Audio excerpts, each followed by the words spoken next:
विद्यालय में पद स्थापित कार्यरत शिक्षकों में से अनुभवी एवं दिव्यांगता के क्षेत्र में विशेष योग्यताधारी शिक्षकों की सूची उपलब्ध कराने के संबंध में आपको हम बता देते हैं कि जो विशेष शिक्षा में 10 साल से अधिक समय से पढ़ा रहे हैं, उन्होंने कोर्ट केस किया है और उनको परमानेंट किया जाए, ये बिहार के शिक्षा विभाग से वो लोग कह रहे हैं। 7279 में से 816 यानी 816 पदों हेतु परीक्षा परिणाम प्रकाशित नहीं किया जाएगा। 816 पदों पर कोटिवार विवरण शिक्षा विभाग द्वारा परीक्षा फल प्रकाशन से पूर्व उपलब्ध कराया जाएगा। मतलब समझिए कि 7279 से माइनस हो जाएगा। ये जो बहाली आई है वो अभी आई है, तो 7279 पूरे पद पर बहाली आनी चाहिए, न कि 816 माइनस करके। कोर्ट जो लोग गए हैं बहुत अच्छी बात है, उन लोग को अगर जीत मिलती है तो वो लोग को परमानेंट कर दिया जाए। वो लोग बहुत साल से पढ़ा रहे हैं, वो लोग को परमानेंट कर दिया जाए क्योंकि उनका भी हक है। लेकिन 7279 पद में अगर माइनस कर दिया जाएगा 816, तो आप भी जानते हैं यहाँ तो 200 पद के लिए मारामारी है।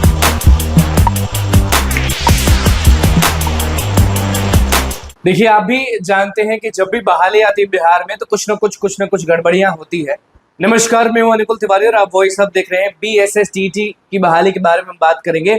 7279 पद आया था, आपको मालूम होना चाहिए, और उसी पद में से समझिए कि कैंसिल हो रहे हैं बहुत सारे सीट्स। बिल्कुल आप सही सुन रहे हैं, जिसको लेकर बहुत सारे लोग मेहनत किए, उसको हम बता देते हैं कि अब सीट जो है वो माइनस हो रही है। स्क्रीन पर आपको दिख रहा होगा वो खबर, हम आपको पढ़ के बताएंगे। खबर आपको दिख रही होगी कि किस तरह से जो बिहार एजुकेशन प्रोजेक्ट है उनका एक लेटर दिख रहा होगा, और विषय है विद्यालय में पद स्थापित कार्यरत शिक्षकों में से अनुभवी एवं दिव्यांगता के क्षेत्र में विशेष योग्यताधारी शिक्षकों की सूची उपलब्ध कराने के संबंध में आपको हम बता देते हैं कि जो विशेष शिक्षा में 10 साल से अधिक समय से पढ़ा रहे हैं, उन्होंने कोर्ट केस किया है और उनको परमानेंट किया जाए, ये बिहार के शिक्षा विभाग से वो लोग कह रहे हैं। आपको मालूम होना चाहिए कि 816 वो भी आपको दिखाएंगे। दूसरे स्लाइड में आपको दिख रहा होगा जो मार्क किया हुआ है उसमें साफ लिखा हुआ है, पॉइंट नंबर 2 में लिखा हुआ है कि जो हाईलाइट है रेड कलर से वो आप देखिए। 7279 में से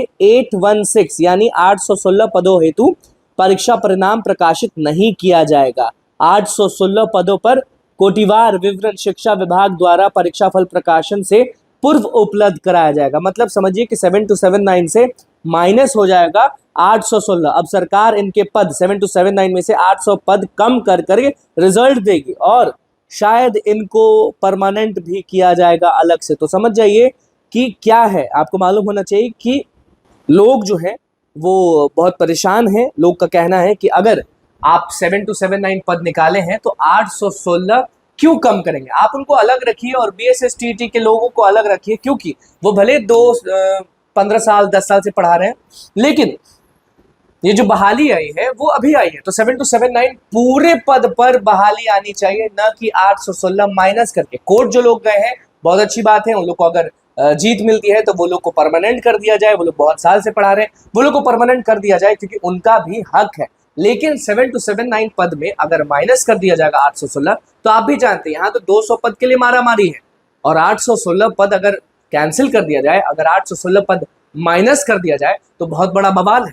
तो BSSTT के जितने भी अभ्यर्थी हैं, शिक्षक अभ्यर्थी, वो बहुत परेशान हैं और इस चीज को लेकर बस वो लोग यही डिमांड करते हैं कि 7279 पद पर बहाली आनी चाहिए, न कि 816 माइनस करके। तो बस यही बात है कि लोग परेशान हैं, क्योंकि जब भी बहाली आती है तो कुछ ना कुछ दिक्कत होता है। तो बस हमारे चैनल को सब्सक्राइब करें, पेज को लाइक करें। बहुत बहुत धन्यवाद।